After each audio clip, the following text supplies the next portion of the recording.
Hello everyone, I'm here to do the video about Why We Sleep by Dr. Matthew Walker.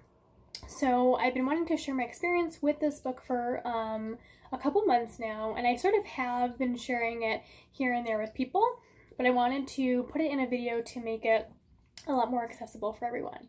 So here we are. The book is called Why We Sleep by Dr. Matthew Walker, and it goes into depth and research about how to optimize sleep, the importance of sleep, and there were a couple of really key takeaways that I took from the book and that I've implemented in my own life since reading it. So for me, I think the two biggest chapters that have influenced me were chapter 2, where he talks about sleep chronotypes, and chapter 8, I believe it is, where he talks about sleep's impact on reproductive health, which, as we know, impacts our fertility and our cycle parameters and basically the health of our whole body. So it's really important stuff. So I'm going to have a list right here of different topics I'm going to cover, and I'm going to try to keep it pretty brief as we go through. But a couple of key points that really resonated with me and changed the way that I sleep are this.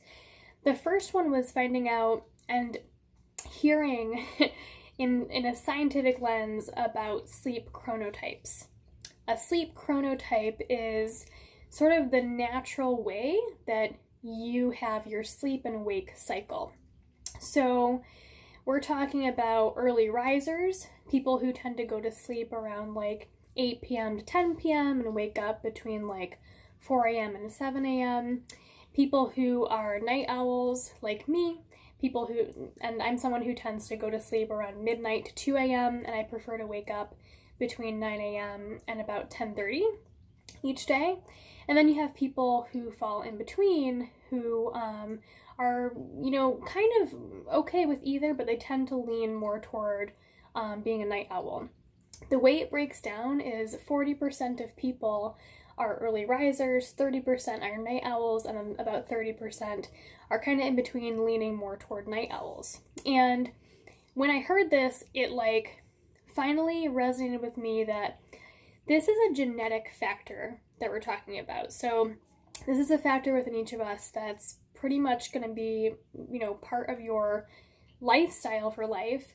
And so when I heard that and I was like, oh, this is something that is just genetic, I was finally able to release all those preconceptions that have been essentially forced on me my entire life. So Dr. Matthew Walker goes into depth about these different sleep chronotypes and how night owls in particular can kind of be like punished in society. That's a heavy-handed word, I know, but stay with me. Meaning that, we're forced to wake up early to operate on society's timeline, right? So we're forced to get up early to go to school, to go to work, and going along with that, by waking up early, we're not getting enough sleep in the way that we need it in our sleep chronotype. So night owls in particular can end up being chronically sleep deprived, which of course can affect our stress hormones, reproduction, our work performance, stress levels, like everything. Now, growing up, I had constantly been told since I was like a teenager, Megan, you need to go to sleep earlier. Why are you sleeping in so late? Don't be so lazy. All these things that made me feel terrible about sleeping in, which was what made me feel great. But it was like this huge guilt trip that I wasn't allowed to sleep when I needed to sleep. I wasn't allowed to stay up late. I wasn't allowed to sleep in. And it wasn't until this past year that I started to be more flexible about that.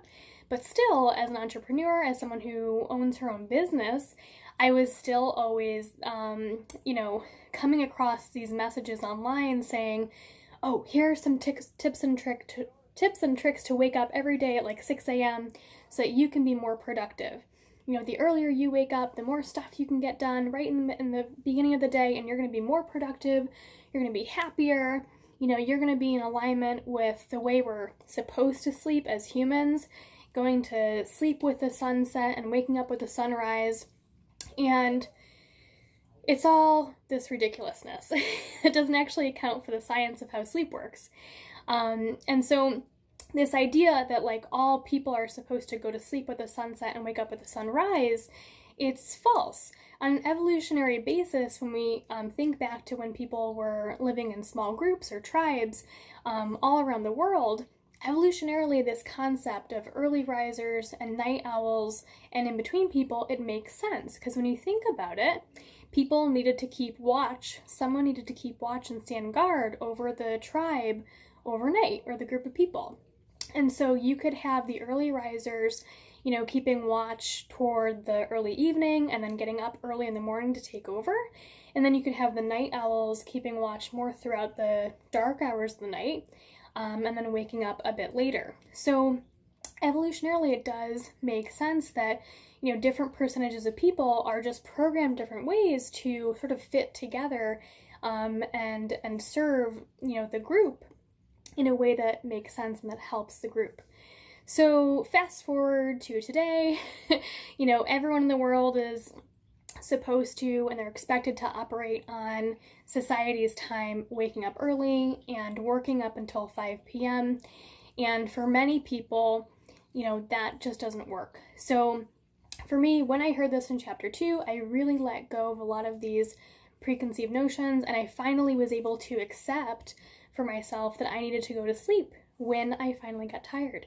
So for the past couple months, this has completely changed my life.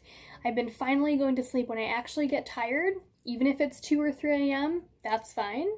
I've been waking up when I'm actually, awake and energized. So waking up after I've gotten enough sleep, I feel rested, waking up around 9 or 10:30, somewhere in that range. Now, the way that you can find your sleep chronotype is, think about it like this.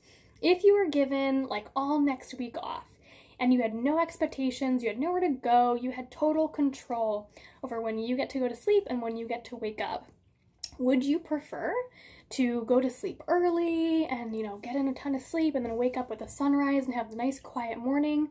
Or would you prefer to stay up late and have the evening to yourself, no one to bother you, and, watching a show or something, and then to sleep in as late as you wanted the next day, maybe up until like 10 or so, or 11?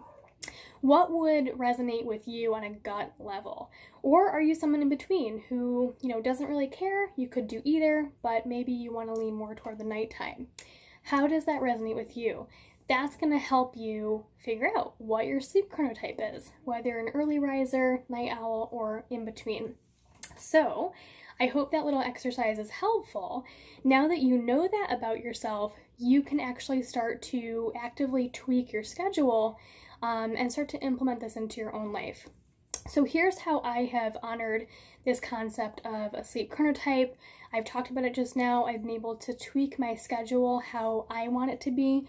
Now, I'm someone who has pretty great control over my own schedule, but I totally understand that many people are not in that much control of their schedules. They do have to abide by their work hours, or maybe they have children who wake them up earlier in the morning to get ready for school or whatever.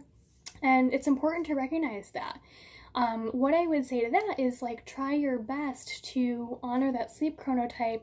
If you're a night owl, maybe that means getting a nap in sometime during the day so you're not, sleep deprived. If you're an early riser, maybe that means allowing yourself and giving yourself permission to go to sleep on the early side. So those are some tips for how I've honored it. Now, I know that a lot of my followers here and people that I chat with are entrepreneurs, and they are in charge of their own schedule. And so I would invite you, if that is you, to, again, let go of these preconceived notions. To be, successful with your business, you absolutely do not have to hold yourself to this false reality that you need to be waking up every day at 5 a.m. or 6 a.m. and going to the gym or whatever in order to be successful. And actually, following your sleep chronotype is going to be much healthier for your body and for what your body needs, which leads to better hormonal health, and better hormonal balance. So in terms of my list, my next topic is improved charting parameters. And one thing especially that I've noticed within the past few months is much smoother temperatures on my charts.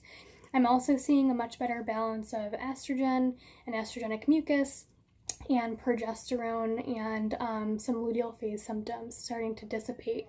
So this is something that has truly changed my life. I feel so much freer day to day and in control of my schedule. I feel much more energized and happy and looking forward to engaging with people because I'm not chronically sleep deprived. And honestly, after taking charge of your fertility and FAM, and after taking charge of my lower back health and working with a trainer, this sleep change has made the most impact on my life. It's like the third most important thing I've ever done in my life. I find it to be really impactful. So if this is you, if you're curious about trying it, I highly recommend checking out the book, Why We Sleep by Dr. Matthew Walker. Again, everything I talked about just now was in chapter 2, I believe, and then chapter 8 focuses more on reproductive and hormonal health and how sleep relates to that. And I've touched upon some of the themes from chapter 8, but I invite you to go check out that book and read it or listen to it, because it also is an audiobook as well. So hope this video has been helpful. Please share your experience below. I would absolutely love to hear, are you an early riser? Are you a night owl? Or are you somewhere in between? And let me know, is this something that you've actually tried for yourself? And if not, or not yet, do you plan on trying this? And if so, I really think, you're going to see a difference and it's going to be helpful. Okay, thank you so much for watching. I look forward to reading everyone's responses, and I hope you have a great day or night when you watch this. Bye.